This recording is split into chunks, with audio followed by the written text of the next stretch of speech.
Mambo vipi?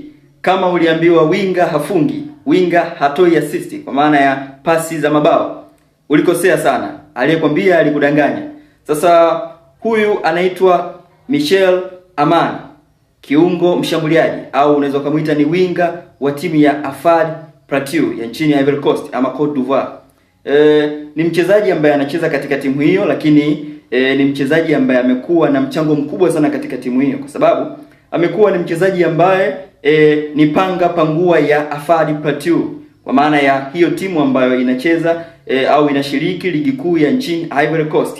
Sasa Michael Aman ni mchezaji ambaye hadi muda huu klabu kadhaa za nchini Tanzania zimeshaonyesha uhitaji, kwa maana ya zimeshaulizia upatikanaji wa mchezaji huyo.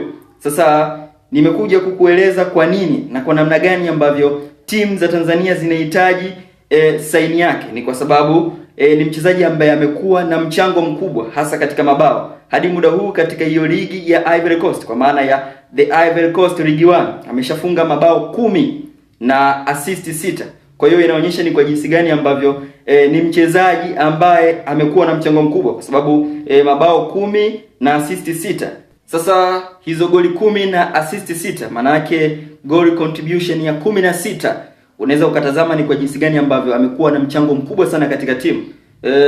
Kuwa na mchezaji ambaye mara nyingi anacheza katika eneo la wing, kwa maana ya eneo la upande wa kushoto au nambari 11 kwa lugha rahisi, na anakuwa na mchango mkubwa huo wa mabao na assist, ni faida kubwa sana katika kikosi. Sasa wasiwasi wangu ni kwamba kama timu za Tanzania, kwa maana ya hizi timu ambazo zimeshaonyesha nia ya kumhitaji, zikizembea huenda zikamkosa mchezaji huyu, kwa sababu tayari kuna timu zaidi ya 2 za ndani ya Afrika ambazo ni timu kubwa zinamhitaji kijana huyu.